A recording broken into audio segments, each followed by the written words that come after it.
বেঈমানেরা চিন্তা করলেন না, মুহাম্মদকে তো কোনোভাবেই তার ধর্ম প্রচার থেকে দূর করানো যাচ্ছে না, বিরত রাখা যাচ্ছে না। অতএব সব বেঈমানেরা একসাথে বৈঠক বসলো, মুহাম্মদকে হত্যা করে ফেললেন। সব বেঈমানেরা একসাথে বসলো, কি করা যায়? কেউ কেউ রায় দিল মুহাম্মদকে দেশান্তর করা হোক। এদের রায়কে আবার প্রত্যাখ্যান করা হলো কেন? এই জন্য যে মুহাম্মদকে যদি দেশান্তর করা হয় অন্য দেশে যাবে, যাওয়ার পর সেখানকার মানুষ তার আখলাক আদব চরিত্র দেখে তারা তার প্রতি দুর্বল হয়ে যাবে, তারা ইসলাম ধর্ম গ্রহণ করবে। তখন ওই জায়গার মানুষগুলো আমাদেরকে আরো বকাবাজি করবে যে এত সুন্দর একটা মানুষকে তারা দেশান্তর করে দিয়েছে। তাহলে মুহাম্মদকে কি করা হবে? তার ধর্ম প্রচার থেকে তাকে বিরত রাখার জন্য, তার ধর্ম প্রচার বন্ধ করার জন্য মুহাম্মদকে এবার কি করতে হবে? সকলেই সমষ্টিগত সিদ্ধান্ত নিল মুহাম্মদকে হত্যা করে ফেলতে হবে। মুহাম্মদকে হত্যা করে ফেলতে হবে। বাঁচানোর মালিক কে? আরো জবান, বাঁচানোর মালিক কে? ওয়া মাকারু ওয়া মাকারাল্লাহ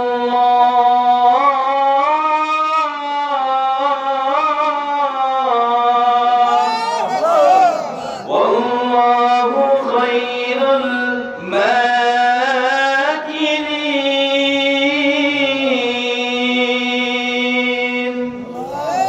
মুহাম্মদকে হত্যা করে ফেলতে হবে। বাঁচানোর মালিক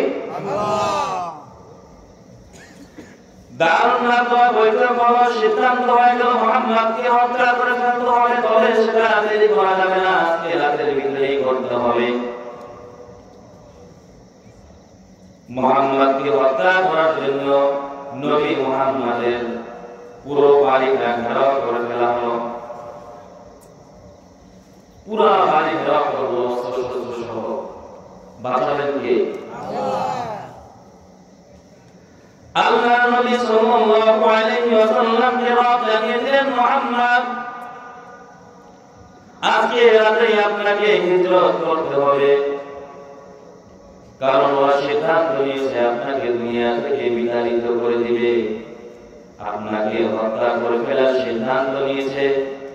অতএব আপনাকে আজকে রাতের ভিতরে হিজরত করে মদিনায় চলে যেতে হবে। মুহাম্মদুর রাসূলুল্লাহ সাল্লাল্লাহু আলাইহি ওয়াসাল্লাম আল্লাহ তাআলার আদেশ পাওয়ার পর তার চাচা ভাই আলী রাদিয়াল্লাহু তাআলা আনহুকে রাতের বেলায় তার নিজের বিছানায় শোয়াইয়া দিলেন আর বললেন, আলী, আমি আজকে রাতের বেলা হিজরত করে চলে যাব, কিন্তু তুমি আলী আগামীকাল হিজরত করবা। বুঝে থাকলে বলুন, আলী কার বিছানায় শুয়েছেন? তো এখন এটা তো নিশ্চিত যে মুহাম্মদকে সবাই হত্যা করার জন্য আসছে। তো হত্যা করার জন্য যেহেতু আসছে, তো তার বিছানায় কে আছে সেটা তো আর করা যায় না। যে শুয়ে থাকবে মনে করবে এটাই মুহাম্মদ, তাকেই হত্যা করে ফেলবে।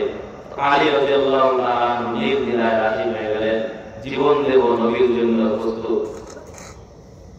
সুবহানাল্লাহ। আলী রাদিয়াল্লাহু তাআলা নবীর বিছানায় শুয়ে গেলেন। আলী তো জানে নিশ্চিত মৃত্যু, কারণ ওরা হত্যা করে ফেলবে। বিছানার ভিতরে এসে যাকে পাবে তাকেই হত্যা করবে, মনে করবে এটাই মুহাম্মদ। আলী রাদিয়াল্লাহু তাআলা আনহুকে নবীজি তার বিছানায় শুয়ে দিলেন। এবার নবীজি ঘর থেকে বের হলেন। যখন তার দরজা খুললেন, দরজা খুলে দেখলেন বেঈমানেরা অস্ত্র-শস্ত্রে সজ্জিত হয়ে বেঈমানগুলো আল্লাহর নবীর ঘরের চারপাশ ঘেরাও করে নিয়েছে। নবীজি চিন্তা করলেন কিভাবে বের হব। বের হওয়ার তো কোনো সুযোগ নাই, কারণ আমি যদি বের হই এই অস্ত্র-শস্ত্রে সজ্জিত যে মানুষগুলো আছে তাদের হাতে আমি হত্যা হয়ে যাব। নবীজি এবার চিন্তা করলেন কি করা যায়। আল্লাহ নবী সাল্লাল্লাহু আলাইহি ওয়াসাল্লাম আল্লাহ তাআলার ওয়াদায় এক মুষ্টি বালি হাতে নিলেন। এক মুঠো বালি হাতে নিয়ে আল্লাহ নবী বিশ্ব নবী মুহাম্মদুর রাসূলুল্লাহ সাল্লাল্লাহু আলাইহি ওয়াসাল্লাম সূরা ইয়াসিনের একটি আয়াত তেলাওয়াত করলেন। فأغشيناهم فهم لا يبصرون। আল্লাহ নবী সূরা ইয়াসিনের এই আয়াতটা তেলাওয়াত করে এক মুষ্টি বালির ভিতরে আবার ফুৎকার করলেন। ফুৎকার করে আল্লাহ নবী সেই বালিগুলো কাফেরদের দিকে ছুঁড়ে মারলেন। আল্লাহ নবী এই বালিগুলো কাফেরদের দিকে ছুঁড়ে মারা মাত্র কাফেরদের দৃষ্টি শক্তিগুলো ক্ষণিকের জন্য আল্লাহ তাআলা নিয়ে নিলেন। এবার নবীজি বেঈমানগুলো সামনে দিয়ে সুন্দরভাবে বের হয়ে গেলেন, কিন্তু নবীকে দেখে না। সুবহানাল্লাহ। আল্লাহ নবী গভীর রজনীতে পাহাড়িয়া অঞ্চলগুলো পেরিয়ে আল্লাহ নবী আবু বকরের দরজায় গিয়ে হাজির হলেন। তার দরজায় আবু বকরকে দেখে বললেন, আল্লাহ নবী পাহাড়িয়া অঞ্চল পেরিয়ে গভীর রাতে আল্লাহ নবী আবু বকরের দরজায় গিয়ে আস্তে করে আঘাত করলেন। আল্লাহ নবী আবু বকরের দরজায় আস্তে করে আঘাত করা মাত্র আবু বকর ঘর থেকে সাড়া দিয়ে বললেন, লাব্বাইকা ওয়া সা'দাইকা ইয়া রাসূলুল্লাহ। নবী আমার আশ্চর্য হয়ে গেলেন, ব্যাপারটা কি আবু বকর, তুমি কি রাতের বেলা ঘুমাও নাই? আবু বকর নবীর দিকে তাকাইয়া নবীকে ডাক দিয়া বলেন, পয়গম্বর, আজ থেকে 2-2.5 বছর আগে আপনি আমাকে বলেছিলেন হিজরতের কথা, আমি বকর আপনার সঙ্গী হব। নবী আমার 2-2.5 বছর আগে আপনি আমাকে বলেছিলেন হিজরতের পথে আমি আবু বকর আপনার সঙ্গী হব।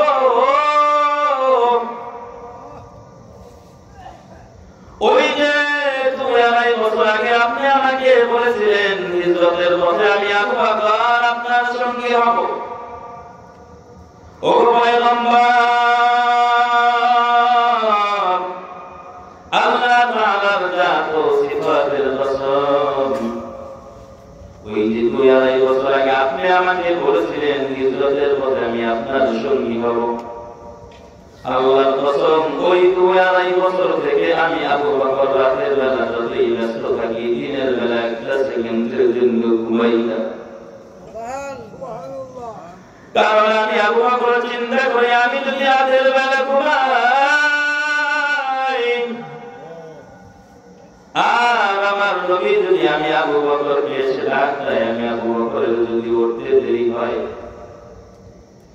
বেঈমানদের হামলায় আমার নবী শাহাদাত বরণ করবেন, আর আমি আবু বকর যদি নবীর বর্তমানে বেঁচে থাকি, আমি আবু বকরের বেঁচে থাকার কোনো সার্থকতা নাই।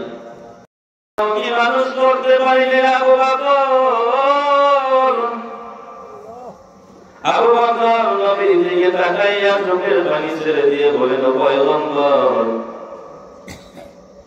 রাতের বেলা আমি একটা সেকেন্ডের জন্য ঘুমাই না, এখানে এই বিষয়টা শেষ নয়।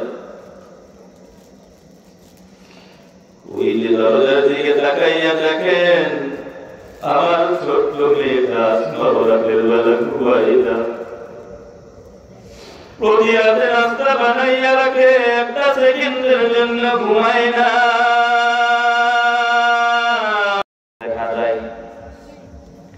ছোট ছোট কিছু গর্তের মুখ দেখা যায়।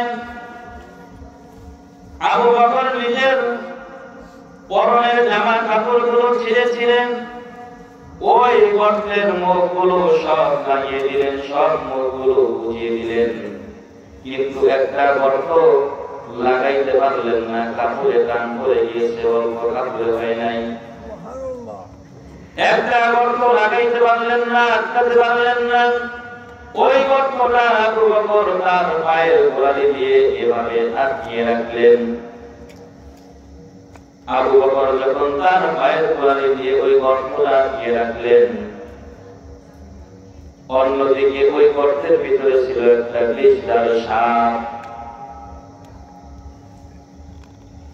সাপ কোনো না কোনো একভাবে জানতে পেরেছেন আল্লাহর নবী এই গর্তের ভিতরে অবস্থান করবেন, নবীকে এক নজর দেখবো যেভাবেই হোক। আবু বকর যেহেতু তার পা দ্বারা আঘাত, তার পা দ্বারা ওই গর্তটা আটকে রেখেছেন, সাপ চিন্তা করেন আমি যদি আবু বকরের পায়ে কামড় না দিই আবু বকর পা সরাবে না, আর আমার নবীকেও এক নজর দেখা হবে না, এই সুযোগ তো আর পাবো না। আর যদি আবু বকরের পায়ের ভিতরে আমি পা কামড় দিয়ে বসি তাহলে তো আমার নবীর সাথে সকল সঙ্গীর সাথে বেয়াদবি হয়ে যায়। সাপ চিন্তা করলেন যা হবার হবে, আল্লাহর নবীকে আমাকে দেখতেই হবে। এই চিন্তা করে বিষধর সাপ আবু বকরের সেই পায়ের ভিতরে একটা কামড় দিয়ে বসল। বিষধর সাপ যখন আবু বকরের পায়ে কামড় দিল, আবু বকর ব্যথায় কাতর হয়ে যাচ্ছে। আবু বকর চিৎকার করে কান্না করে না, কারণ নবী জেনে যাবে। আর এমন অবস্থায় আল্লাহর নবী আবু বকরের রানের উপর শোয়া ছিলেন গর্তের ভিতরে। আবু বকর চিন্তা করলেন যদি আমি চিৎকার করে কান্না করি, আমি ব্যথা সহ্য করতে পারতেছি না, আবার যদি কান্না করি তাহলে আমার নবী কষ্ট পাবে। নবী ঘুম থেকে শোয়া থেকে আমার উপর রানের উপর শুয়ে আছে, নবী উঠে যাবেন। আবু বকর খুব কষ্ট করে তার ব্যথা আটকে রাখলেন, কিন্তু কতক্ষণ আটকে রাখা যায়? আবু বকর ব্যথায় কাতর হয়ে আবু বকরের চোখ দিয়ে পানি পড়তে, আবু বকরের চোখ দিয়ে পানি পড়তে পড়তে হঠাৎ করে এক ফোঁটা পানি আল্লাহর রাসূলের গাল মোবারকের উপর গিয়ে পড়ল। নবীজি আবু বকরের দিকে তাকাইয়া দেখেন আবু বকর কান্না করতেছে। নবী আবার ডাক দিয়ে বলে আবু বকর, গর্তের ভিতরে তুমি কেন কান্না করো? আবু বকর ডাক দিয়ে বলেন পয়গম্বর, যে গর্তটা আমি পা দিয়ে আটকে রাখছি গর্তের ভিতরে হয়তো কিছু আছে, আমাকে কামড় দিছে। আল্লাহ নবী ডাক দিয়ে বলেন আবু বকর, তোমার পাটা সরাইয়া দাও। যখন আবু বকর তার পাটা সরাইয়া দিলেন, সরানোর পর দেখা গেল ওই গর্ত থেকে একটা বিষধর সাপ বের হয়ে আসলো। আল্লাহর নবীর দিকে তাকাইয়া সাপটা মাথা নাড়ায়।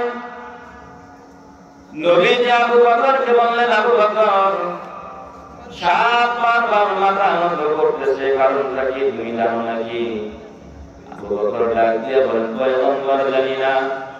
নবী বলেন ও আবু বকর, এই সাপ তোমাকে কামড় মেরে অন্যায় করেছে, অপরাধ করেছে, এই জন্য তোমার সাথে বেয়াদবি হয়ে গেছে, এই জন্য সাপ মাথা নাড়িয়ে নত করে তোমার কাছে মাপ চায়।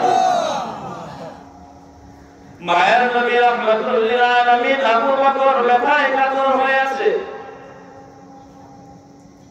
নবীজি বললেন আবু বকর, তোমার যেই জায়গাটায় সাপ কামড় মেরেছে সেই জায়গাটা আমাকে দেখাও। এবার আল্লাহর নবী তার মুখ থেকে একটু লালা নিয়ে ওই ক্ষত স্থানে লাগাইয়া দিলেন। আবু বকরের সেই ক্ষত স্থানে লালা মোবারক লাগানো মাত্রই আবু বকরের ব্যথা ভালো হয়ে গেল। তাহলে নবীজির ছোঁয়া, নবীজির ছোঁয়া যেখানেই লেগেছে সেখানেই বরকত দিয়েছেন কে?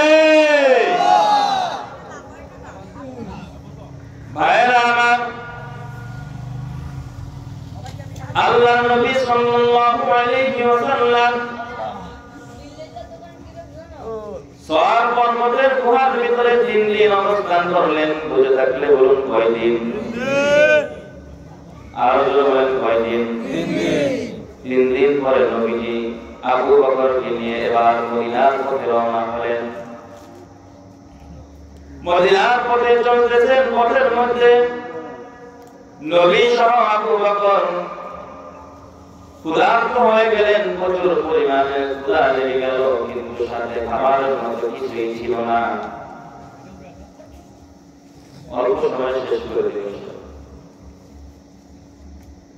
নবীজি আবু বকরকে নিয়ে চলতেছেন, ক্ষুধায় কাতর হয়ে গেলেন, সঙ্গে তাদের খাবারের মতো কিছুই ছিল না। এবার পথের মধ্যে একটা ঘরের ভিতরে আল্লাহর নবী ও আবু বকর সহ পথের মধ্যে এক বাড়িতে ঢুকলেন। ঢোকার পরে তাদের কাছে কিছু মেহমানদারি চাইলেন। আল্লাহর নবী আবু বকর সহ যখন তাদের কাছে মেহমানদারি চাইলেন, ঘর থেকে জবাব আসলো। ঘরের ভিতরে ছিল একজন মহিলা, উম্মে মাবাদা। মহিলা ভিতর থেকে জবাব দিয়ে বললেন, আমাদের ঘরে আমি একজন মহিলা একা আছি, আপনাদেরকে মেহমানদারি করার মতো ক্ষমতা আমার কাছে এখন নাই। আমার স্বামী আমার ঘরে নাই যে আমার স্বামীকে বলবো কিছু মেহমানদারির আয়োজন করার জন্য, আমার সেই ক্ষমতা নাই। আপনাদেরকে মেহমানদারি করার মতো কোনো সাধ্য আমার নাই। আর আমার পালের ভিতরে একটা বকরি আছে, সেটাও তেমন দুধ দেয় না যে সেখান থেকে আপনাদেরকে একটু দুধ পান করাবো। আবু বকর রাদিয়াল্লাহু তাআলা আনহু আল্লাহর নবীর সহ তাদের মেহমানদারির প্রস্তাবকে প্রত্যাখ্যান করে বললেন, মেহমানদারি করার ক্ষমতা আমাদের নাই। যেই বকরিটা আছে এই বকরিটাও তেমন পরিমাণে দুধ দেয় না যে আপনাদেরকে পান করিয়ে মেহমানদারি করাবো। এবার আল্লাহ নবী ডাক দিয়ে বলেন, কোথায় সেই তোমার বকরিটা নিয়ে আসো। সেই বকরিটার গোলামের ভিতরে আল্লাহ নবী হাতের ছোঁয়া দিয়ে দিলেন। নবীজির হাতের ছোঁয়া মাত্র ওই বকরির গোলামটা এত ভারী হয়ে গেল, আল্লাহ নবী আবু বকর সফর সঙ্গী সহ সবাই পরিতৃপ্তি সহকারে দুধ পান করে নিল।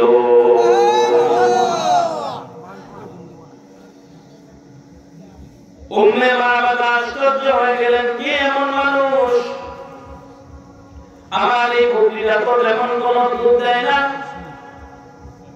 অথচ তার হাতের ছোঁয়া মাত্র বকরির গোলাম এত ভারী হয়ে গেল, এত পরিমাণ দুধ দিল। আশ্চর্য হয়ে গেল। এই উম্মে মাবাদার স্বামী যখন কিছুদিন পরে তার বাড়িতে ফিরে আসলেন, এসে দেখলেন বকরির গোলাম ভারী হয়ে আছে। দুধ দোহন করলে প্রচুর পরিমাণ দুধ দেয়। স্বামী তার স্ত্রীকে জিজ্ঞাসা করলো, বিবি আমার, এই বকরিটা তো আমি যাওয়ার সময় দেখেছি তেমন কোনো দুধ দেয় না, ওর গোলামটা ছিল হালকা অল্প কিছু দুধ দিত, কিন্তু তার গোলাম এত ভারী কিভাবে হলো, আর এত পরিমাণ দুধ আমার এই বকরি কিভাবে দেয়। স্বামীর উত্তরে স্ত্রী বললেন, উম্মে মাবাদা ডেকে বললেন, স্বামী আমার, কোথা থেকে যেন দুইজন লোক এসে আমার কাছে মেহমানদারি চেয়েছিলেন, আমি তাদেরকে মেহমানদারি করতে অস্বীকৃতি জানিয়েছিলাম, কারণ আমার ঘরে মেহমানদারি করার মতো কিছুই ছিল না। আমার ঘরে মেহমানদারি করার মতো কিছুই ছিল না, এই জন্য আমি তাদেরকে অস্বীকৃতি জানিয়েছিলাম। কিন্তু তাদের মধ্যে একজন লোক এমন সম্ভ্রান্ত, যেই লোকটা আমাদের বকরির গোলামের ভিতরে হাত দেওয়া মাত্র দেখলাম আমাদের বকরির গোলাম ভারী হয়ে গেল। মহিলা মানুষ আল্লাহর নবীকে চিনতে পারলেন না, তার নামও শোনেন নাই। কিন্তু স্বামী যখন ঘরে ফিরলেন আর এই মুজিজার কথা তার স্ত্রীর কাছ থেকে যখন শুনলেন, ওই স্বামী চিন্তা করলেন, বুঝতে পারলেন এই লোকটা সাধারণ কোন লোক হতে পারে না, এটা হলো ওই লোক যাকে মক্কার বেঈমানেরা নির্যাতন করে দেশ থেকে বিতাড়িত করেছেন, মদিনার পথে হিজরত করেছেন। তিনি আর কেউ নয়, তিনি হলেন মুহাম্মাদুর রাসূলুল্লাহ সাল্লাল্লাহু আলাইহি ওয়াসাল্লাম। এই স্বামী চিন্তা করলেন তিনি আর কেউ নয়, তিনি হলেন মুহাম্মাদুর রাসূলুল্লাহ সাল্লাল্লাহু আলাইহি ওয়াসাল্লাম। ইতিহাস থেকে জানা যায় এই উম্মে মাবাদা এবং তার স্বামী আল্লাহর নবী যখন মদিনায় অবস্থান করলেন, মদিনায় হিজরত করে চলে গেলেন, মদিনায় অবস্থানরত অবস্থায় এই উম্মে মাবাদা এবং তার স্বামী মুশরিক ছিল, বেঈমান ছিল। কিন্তু আল্লাহর নবীর এই মুজিজা দেখার পর এই দুজন নারী এবং পুরুষ স্বামী স্ত্রী দুজন উভয়জন মদিনার পথে হিজরত করে আল্লাহর নবী সাল্লাল্লাহু আলাইহি ওয়াসাল্লামের দরবারে হাজির হয়ে নবীজির কাছে গিয়ে নবীকে আহ্বান করেছিলেন, ও পয়গম্বর, আমরা তো বিধর্মী, আমরা তো মুশরিক, আমরা তো পূজা করি, মূর্তি পূজারি। আজ থেকে আমরা আর ওই মূর্তি পূজা করতে চাই না, আমরা আজ থেকে বেঈমান আর মুশরিক থাকতে চাই না। অতএব আমাদের হাতকে আপনার হাতে হাত রেখে আমাদেরকে পরিয়ে দেন, লা ইলাহা ইল্লাল্লাহু মুহাম্মাদুর রাসূলুল্লাহ। নবীজির সোয়াব যেখানেই লেগেছে সেখানেই বরকত দিয়েছেন কে? আরো জোরে বলেন, বরকত দিয়েছেন কে? আল্লাহ রাব্বুল আলামিন।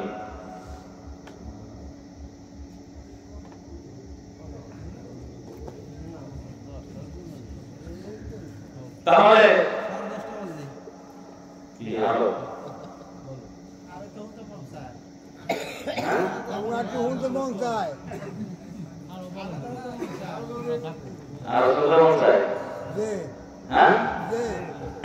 মজা লাগে।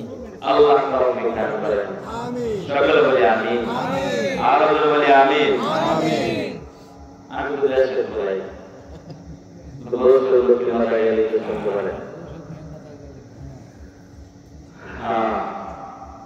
দেখেন, এটা অনেক দামি মজলিস। এটা কি অনেক দামি মজলিস? এটা এত দামি মজলিস, এখান থেকে যারা উঠে চলে গেছে এটা দুনিয়াতে থাকতে বুঝবে না যে এটা এত দামি মজলিস। কিয়ামতের ময়দানে ঠিকই বুঝবে। এই যে আপনারা বসে আছেন না, মোনাজাত শেষ করে আপনারা যাবেন না? মোনাজাত শেষ করে যাবেননি? মোনাজাত শেষ করে যখন যাবেন, মোনাজাত শেষ করে যখন যাবেন, একদল ফেরেশতা পিছন থেকে ডাক দিয়ে বলবেন, আনকুলু মাগফুরুল লাকুম, আল্লাহ তাআলা তোমাদের জিন্দেগির সব গুনাহগুলো মাফ করে দিয়েছেন। ওয়াবুদ্দিলাস সাইয়্যাতিকুম হাসানাত, তোমাদের যে গুনাহগুলো ছিল সেই গুনাহগুলোকে আল্লাহ নেকের দ্বারা পরিপূর্ণ করে দিয়েছেন। এজন্য যে কোনো দিনই মজলিসে যাবেন, শুরু থেকে শেষ পর্যন্ত থাকবেন, আল্লাহ রাব্বুল আলামিন কিয়ামতের ময়দানে যখন উসিলা করবেন, উসিলা আপনাকে আমাকে জান্নাতে নেওয়ার জন্য যখন উসিলা করবেন, ঠিক তখন রব তার সিসি ক্যামেরা চালু করবেন। সিসি ক্যামেরা যখন চালু করে এই আকশার এই মজলিস দেখবেন, এই মজলিসের ভিতরে দেখবেন যে ব্যক্তি জাহান্নামের আসামি হয়ে আছে, আল্লাহ তাআলা সিসি ক্যামেরা চালু করে দেখবেন এই আকশার এই মীরাবাড়ির সামনে যে এই মজলিসটা হয়েছিল, এই মজলিসে তো এই গুনাহগার বান্দার চেহারাটা দেখা যায়। ফেরেশতারা শোনো, ওই যে মজলিসে বসেছিল এই উসিলায় ওকে মাফ করে দিয়ে জান্নাতের ঠিকানা বানিয়ে দাও। ভাইরা আমার, যে কথা বলতেছিলাম আল্লাহ নবী সাল্লাল্লাহু আলাইহি ওয়াসাল্লামের হাত নবীজির ছোঁয়া যেখানে লেগেছেন সেখানেই বরকত, যেখানে লেগেছেন সেখানেই বরকত দিয়েছেন কে? আরো জোরে বলেন কে? আল্লাহ নবী সাল্লাল্লাহু আলাইহি ওয়াসাল্লাম সাহাবীদেরকে যখন হিজরত করার ওয়াদা করলেন,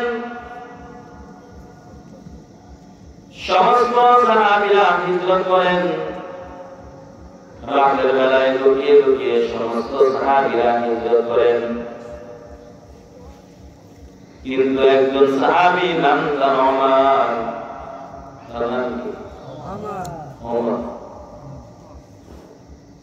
এই ওমর রাতের বেলা হিজরত করে না, ওমর দিনের বেলা হিজরত করে। ইসলামের প্রথম যুগে মানুষ নামাজ আদায় করত গোপনে গোপনে, কিন্তু ওমর যখন ইসলাম ধর্ম গ্রহণ করলেন, আল্লাহর নবীকে বললেন, ও পয়গম্বর, আমরা যেই ধর্ম অবলম্বন করেছি, আপনি যেই ধর্মের দাওয়াত দেন সেটা কি মিথ্যা ধর্ম? নবী বলেন, তোমার কি সন্দেহ আছে? বলে, না, আমার কোনো সন্দেহ নাই। সন্দেহ যদি না থাকে, আল্লাহর নবীকে ডেকে বললেন, ও পয়গম্বর, আজকের পর থেকে মুসলমানরা আর গোপনে নামাজ পড়বে না, মুসলমানরা আজকের পর থেকে প্রকাশ্য দিবালোকে সবার সামনে নামাজ আদায় করবে। সুবহানাল্লাহ। এই ওমর, আল্লাহর নবী দোয়া করেছিলেন দুই ওমরের, অর্থাৎ আবু জাহেল অথবা ওমর, এই দুইজনের একজনকে আপনি মুসলমান বানায় দেন। পয়গম্বরের সাহাবী ওমর ফারুক রাদিয়াল্লাহু তাআলা আনহু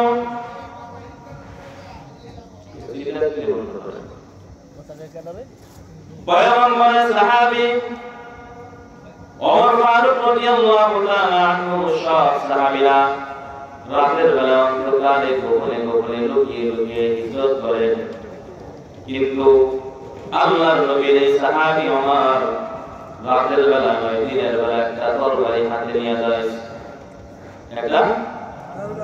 একটা তরবারি হাতে নিয়ে দাঁড়াইয়া বলেন, কে আসলো এমন যে তার সন্তানকে এতিম করতে চাও?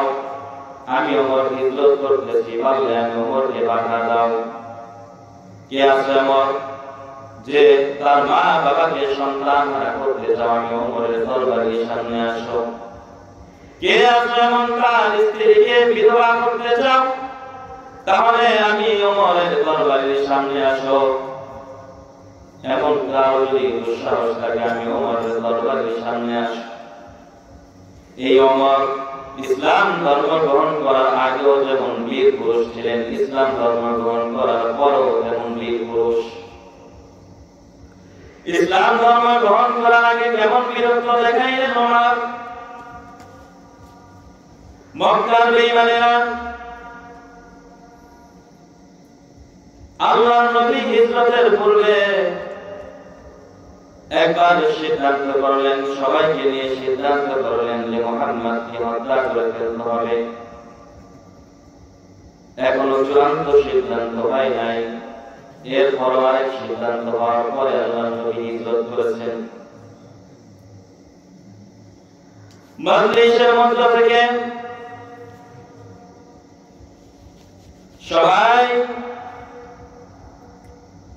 সবাইকে প্রস্তাব দেওয়া হলো,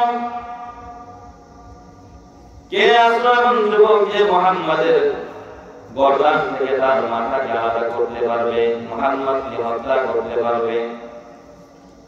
এই দুঃসাহস কেউ করে না। সব যুবক, টাকরা যুবক আছে, কিন্তু কেউ এত বড় দুঃসাহস করে না। মজলিসের মধ্যে ওমর দাঁড়ায় গেছেন, আমি পারবো মুহাম্মাদকে হত্যা করতে। নাউযুবিল্লাহ। তুমি পারবা? কেউ সাহস করে না। আমি পারবো মুহাম্মদকে হত্যা করতে। ওমর রাদিয়াল্লাহু তাআলা আনহু এবার তার তরবারি নিয়ে মুহাম্মদকে হত্যা করার জন্য দৌড় শুরু করলেন। পথের মধ্যে একজনের সাথে দেখা হয়ে গেল। কি ব্যাপার ওমর, কোথায় যাচ্ছ তুমি? ওমর ডাক দিয়ে বলে, মুহাম্মদকে আজকে দুনিয়া থেকে খতম করে দিব, মুহাম্মদকে আজ দুনিয়া থেকে বিদায় করে দিব। এই যে তরবারি দেখতেছো, এই তরবারির আঘাতে আজকে মুহাম্মদকে দুনিয়া থেকে বিদায় করে দিব।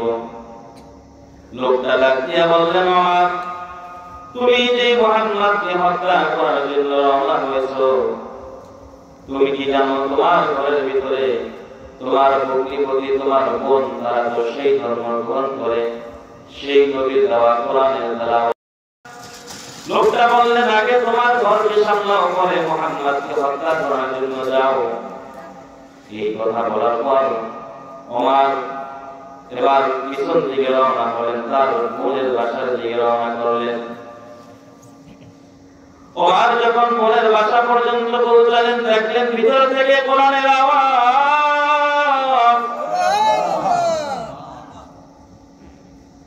ওমর ডাক দিয়ে বলেন, ঘরের ভিতরে কে কোরআনের তেলাওয়াত করে? ওমরের আওয়াজ পাওয়া মাত্র ওমরের অবস্থানটা আরবের মধ্যে এমন ছিল যে যেখান থেকে ওমরকে দেখুক না কেন, এই ওমরকে সবাই ভয় করত। ভয়ে মানুষগুলো থরথর করে কাঁপত। বাচ্চাদের কান্না থামানোর জন্য ওমরের নাম ব্যবহার করা হতো। এই ওমরের আওয়াজ যখন পাইলেন, ঘরের ভিতরে বোন তার কোরআনের তেলাওয়াত বন্ধ করে কোরআন লুকিয়ে রাখলেন। ওমর ঘরের ভিতরে যখন ওমর বোনের ঘরের ভিতরে ঢুকলেন, মাথা গরম হয়ে গেল। আমি যেই মুহাম্মদকে হত্যা করার জন্য বের হয়েছি,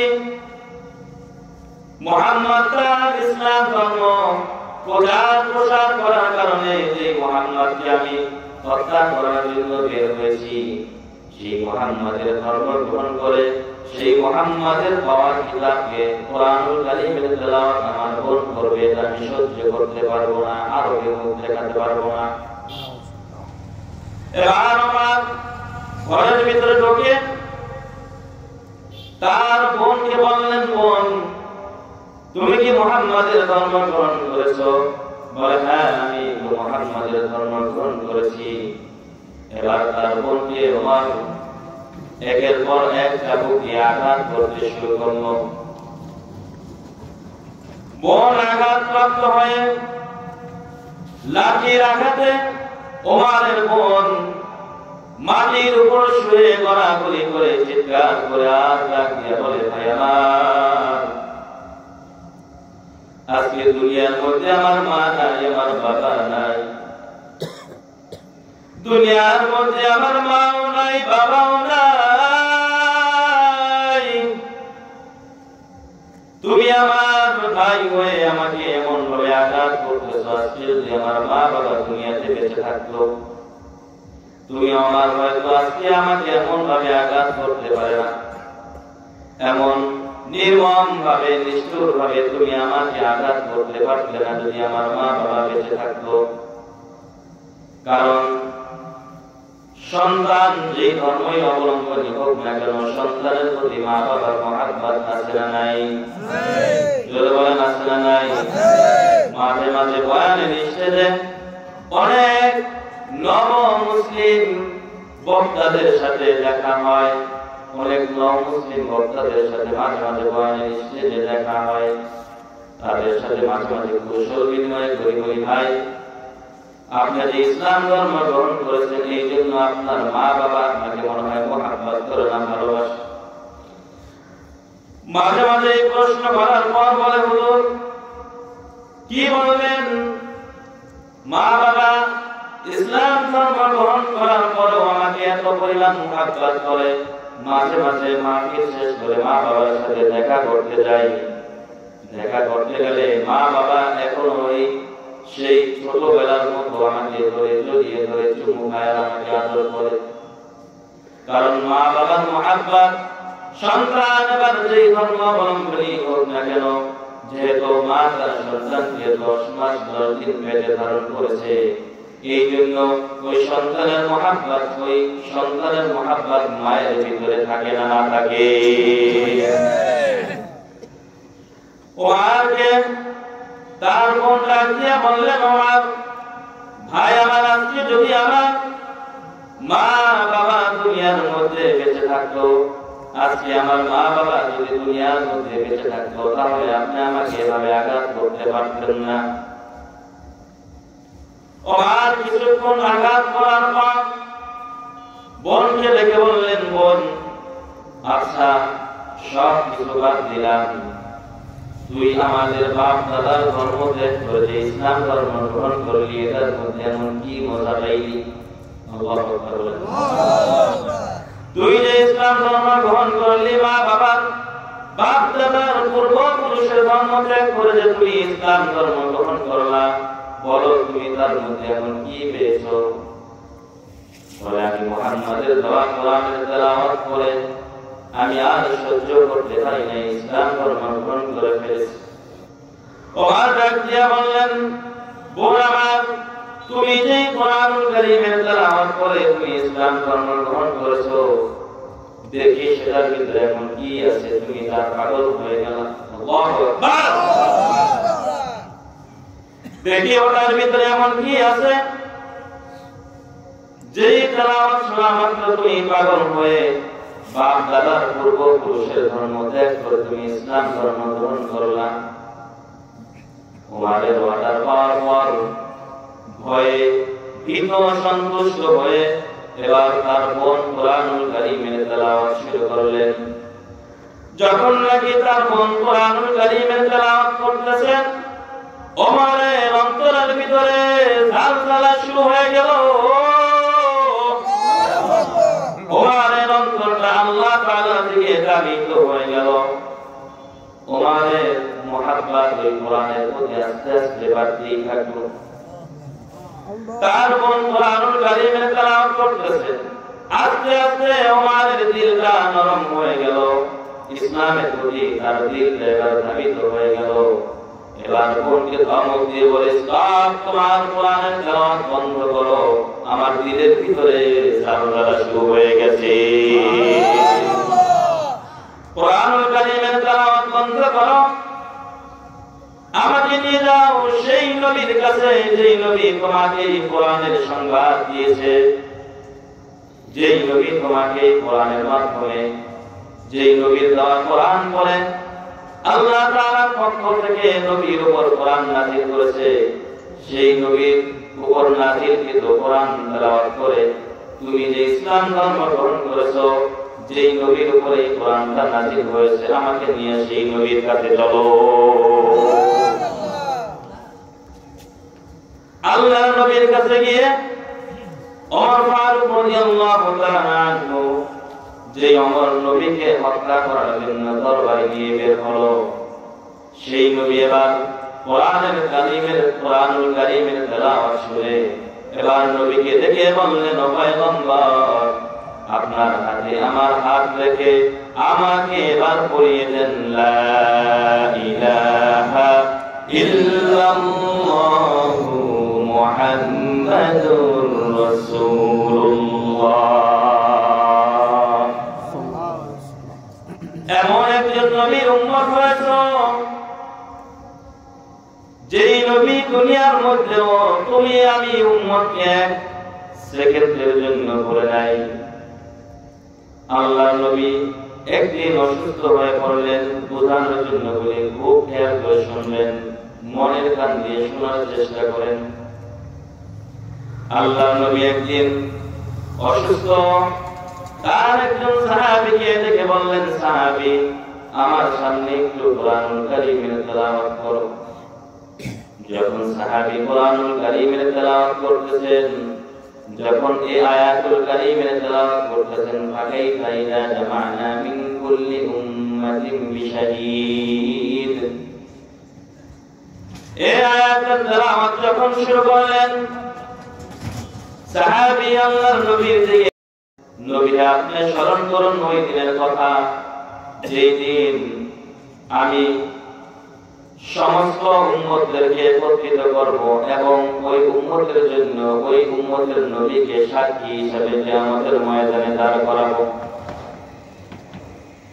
নবী আমার ডাক দিয়া বলেন, সেদিন আমার একটা উম্মতকে যদি আমি, আল্লাহর নবী যদি সেদিন একটা উম্মতকে জাহান্নামের আসামি হিসেবে দেখি, আমি চিন্তা করলাম আমার একজন বাকি উম্মতের জন্য যদি আমি নবীকে সাক্ষী দাড়িগুলো রাখার জন্য কারা কারা নিয়ত করতে পারি। আল্লাহু আকবার। আল্লাহ কবুল করে নেন, সকলে বলি আমিন, আরো জোরে বলি আমিন। আমাদের সকলকে আল্লাহ তাআলা কিয়ামতের ময়দানে একসাথে গলাগলি ধরে জান্নাতে যাওয়ার তৌফিক দান করেন, সকলে বলি আমিন। আগামীকালকে আসবেন আপনারা, একজনে আরো 5 জন করে নিয়ে আসবেন, রাজি আছি সবাই? আল্লাহ কবুল করেন, সকলে বলি আমিন। দোয়া হবে, দোয়ায় আল্লাহ তাআলা দিকে মনোনিবেশ হয়ে দোয়া করবেন। আল্লাহ তাআলা কার উসিলায় কাকে মাফ করে দেয় বলা যায় না, এখানে কার হাতটা বরকতপূর্ণ বলা যায়নি, যে কোনো একজনের উসিলায় আল্লাহ আমাদেরকে মাফ করে দিতে পারেন। সকলেই হাত উঠে দোয়া করব, দুরূদ শরীফ পড়ি। আল্লাহুম্মা সাল্লি আলা সাইয়্যিদিনা ওয়া নাবিয়িনা ওয়া শাফি'িনা ওয়া হাবিবিনা ওয়া মাওলানা মুহাম্মদ সাল্লাল্লাহু আলাইহি ওয়া আলা আলিহি ওয়া আসহাবিহি ওয়া বারাকা ওয়া সাল্লাম। আল্লাহুম্মা আমিন। ربنا آتنا في الدنيا حسنة وفي الآخرة حسنة وقنا عذاب النار. ربنا لا تزغ قلوبنا بعد إذ هديتنا وهب لنا من لدنك رحمة إنك أنت الوهاب. আল্লাহ রাব্বুল আলামিন, আমরা কিছু গুনাহগার বান্দা গুনার বোঝা মাথায় লইয়া সেই সন্ধ্যা থেকে পর্যন্ত আপনার কালাম এবং রাসূলের হাদিসের আলোচনা শুনি। আয় আল্লাহ, আপনার শাহী দরবারে হাত উঠাইলাম রে মাওলা, মেহেরবানি করে দয়া করে মায়া করে আপনি আমাদের গুনাহ দিকে না তাকাইয়া, আপনার রহমতের দিকে তাকাইয়া আপনি আমাদের জিন্দেগির সব গুনাহগুলো মাফ করিয়া দিন। আমিন। আল্লাহ, আপনি যদি আমাদেরকে মাফ না করেন, দুনিয়ার মধ্যে এমন কোন দরবার নাই যেখানে গিয়ে মাফ চাইব। কারণ দুনিয়ার ভিক্ষুক যদি এক ঘরে গিয়ে ভিক্ষা না পায়, আরেক দরবারে আরেক ঘরে গিয়ে ভিক্ষা পাওয়ার আশ্বাস। কিন্তু আপনি যদি আমাদেরকে ফিরাইয়া দেন, এমন কোন দরবার নাই, এমন কোন জায়গা নাই যেখানে গিয়ে আপনার গুনাহ মাফ করাইব। আল্লাহ, আপনি আমাদেরকে ফিরাইয়া দিন। আদর গো প্রিয়া মানুষ আল্লাহ বানাইয়া, দিবা জাহান্নামে বেরিয়া। আদর গো প্রিয়া মানুষ আল্লাহ বানাইয়া, দিবা জাহান্নামে ফেলিয়া। তুমি যদি মাফ না করো আল্লাহ বান্দারে,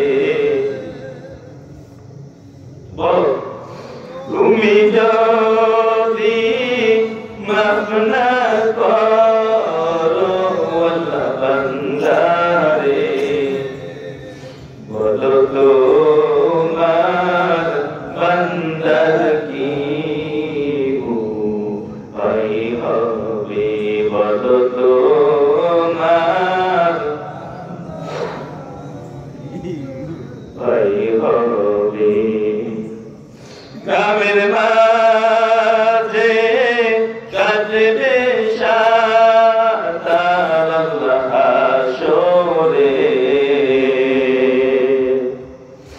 গ্রামের মাঝে কাটবে সাতার আল্লাহ হাসরে